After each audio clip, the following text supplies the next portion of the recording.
ట్రంప్కి పిచ్చి పట్టేస్తుంది. అందుకే ఇండియా మీద ఇష్టం వచ్చినట్లు టారిఫ్లు పెంచుకుంటూ పోతున్నాడు. అయితే ట్రంప్కి తను ఎవరితో పెట్టుకుంటున్నాడో పాపం సరిగ్గా అర్థమవ్వలేదనుకుంటా. అందుకే అతను చేసిన ఈ పిచ్చి పనుల వల్ల ఆ దేశం ఒక్క రోజులో $1.1 ట్రిలియన్ నష్టాన్ని చూసింది. $1.1 ట్రిలియన్ అంటే అది మనం లెక్కబెట్టలేనంత డబ్బు. ఇండియా రష్యా నుండి క్రూడ్ ఆయిల్ కొంటుందని ట్రంప్ చేసిన పని వల్లే ఇదంతా జరిగింది. అయితే ఇప్పుడు జరిగిందంతా జస్ట్ ఒక ట్రైలర్ మాత్రమే. ఎందుకంటే ఇండియా రష్యా డీల్ని ఆపట్లేదు, ఇంకా ముందుకు తీసుకెళ్తుంది. ఇక్కడ ట్రంప్కి కూడా తెలియని ట్విస్ట్ ఏంటంటే రష్యా నుండి కొన్న ఆయిల్ని ఇండియా అమెరికాకి అమ్మేస్తుంది.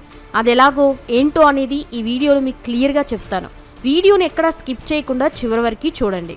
అమెరికా అధ్యక్షుడు డొనాల్డ్ ట్రంప్ దౌత్య ఆటలో తానే గొప్ప ఆటగాడినని, తన గుప్పెట్లో ప్రపంచం మొత్తం ఉందని గొప్పలు చెప్పుకుంటాడు. కానీ భారత్ మాత్రం చాకచక్యంగా అమెరికా స్థాయి ఏంటో ట్రంప్కి చూపించింది. ఇప్పుడు ట్రంప్కి భారత్ను ఎదుర్కొనే ఎలాంటి చాణక్యం కనపడడం లేదు. భారత్పై టారిఫ్ విధిస్తామని బెదిరించిన ట్రంప్ ఇప్పుడు తన దేశ షేర్ మార్కెట్లో ఒక్క రోజులోనే $1.1 ట్రిలియన్ పోగొట్టుకున్నాడు. ఈ నష్టం కేవలం ఒక మార్కెట్కు మాత్రమే పరిమితం కాదు. ఇది అమెరికాకి భారత్పై ఉన్న కోపం, నిరాశ, అసూయలకి ఒక స్పష్టమైన సంకేతం. ఎందుకంటే భారత్ అమెరికా ఎనర్జీ గేమ్ ప్లాన్లని తలకిందులు చేసేలా ఒక అద్భుతమైన చాణక్య ఆట ఆడింది. తాజా గణాంకాలు చూస్తే జూలై 24 నుంచి జూలై 31 వరకు సుమారు 22 భారీ రష్యన్ క్రూడ్ ఆయిల్ ట్యాంకర్లు భారత్లోని వివిధ ఓడరేవులకి చేరాయి. ఈ ట్యాంకర్లు సింగపూర్, శ్రీలంక, యుఏఈ వంటి మార్గాల ద్వారా భారత్లోకి ప్రవేశించాయి. ఆశ్చర్యకరమైన విషయం ఏంటంటే ఈ సరఫరా అమెరికా, యూకే నుంచి వచ్చిన భారీ ఒత్తిడిని పట్టించుకోకుండా జరిగింది. అంటే రష్యా భారత్కి క్రూడ్ ఆయిల్ సరఫరాని కొనసాగించడమే కాదు, ఇప్పుడు రష్యా భారత్ మధ్య బైపాస్ ఛానల్స్ కూడా సక్రియమయ్యాయన్నమాట. ఈ ఛానల్స్ ద్వారా ఆయిల్ సరఫరా జరుగుతుంది, అది కూడా అమెరికా కళ్ళు చెమ్మగిల్లేలా. అంతేకాదు సిపిసి పైప్ లైన్ను బంద్ చేస్తామని రష్యా ఇచ్చిన హెచ్చరిక అసలైన ఆటగా మారి అమెరికా గుండెల్లో గుబులు పుట్టిస్తోంది. ఇక రష్యా హెచ్చరిక గురించి మరింత స్పష్టంగా మాట్లాడుకుంటే అమెరికా భారత్పై బెదిరింపు వ్యాఖ్యలు చేయగానే రష్యా యూరప్ ఎనర్జీ సరఫరాకి జీవనాడిలో ఉన్న కాస్పియన్ పైప్ లైన్ కన్సార్జియం సిపిసిను లక్ష్యంగా చేసుకుంది. ఈ పైప్ లైన్ ద్వారా కజకిస్తాన్, రష్యా నుంచి అమెరికా, యూరప్కి కూడా క్రూడ్ ఆయిల్ సరఫరా అవుతుంది. రోజుకి సుమారు 12 లక్షల బ్యారెల్స్ ఆయిల్ ఈ పైప్ లైన్ ద్వారా ఎక్స్పోర్ట్ అవుతూ ఉంటుంది. దీని నియంత్రణ పూర్తిగా రష్యా చేతిలో ఉంది. ఒకవేళ రష్యా ఈ పైప్ లైన్ను ఆపివేస్తే అమెరికా, యూరోప్లకి భారీ నష్టం జరుగుతుంది. ఈ పైప్ లైన్ కజకిస్తాన్ నుంచి రష్యా భూభాగం గుండా వెళ్తుంది. రష్యా అనుమతి లేకుండా కజకిస్తాన్ ఆయిల్ బయటికి రాదు. ఈ పైప్ లైన్ను నిర్వహించే అమెరికన్ కంపెనీలైన షెవ్రాన్, ఎక్సాన్ మొబైల్, షెల్ కంపెనీలకి ఇది పెద్ద దెబ్బే. రష్యా ఇప్పుడు బహిరంగంగా భారత్ వైపు నిలబడి అమెరికాకి సవాల్ విసురుతోంది. ఇక భారత్ ఆడిన మాస్టర్ స్ట్రోక్ని ఒకసారి చూద్దాం.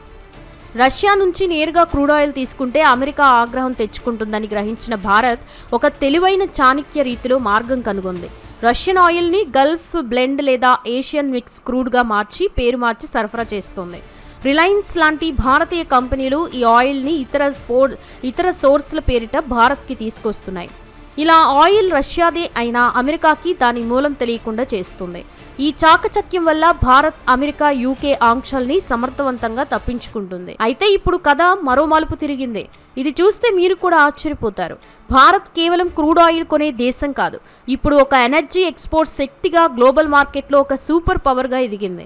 రష్యా నుంచి తక్కువ ధరకి కొన్న క్రూడ్ ఆయిల్ని తన అత్యాధునిక రిఫైనరీలో ప్రాసెస్ చేసి రిఫైన్డ్ ప్రొడక్ట్స్ని యూరప్ పొరుగు దేశాలకి విక్రయిస్తోంది. రాయిటర్స్ నివేదిక ప్రకారం అమెరికా, యూకే ఆంక్షల్ని లెక్క చేయకుండా భారత కంపెనీలు రష్యన్ ఆయిల్ని రిఫైన్ చేసి పాశ్చాత్య మార్కెట్లోకి తిరిగి అమ్ముతున్నాయి.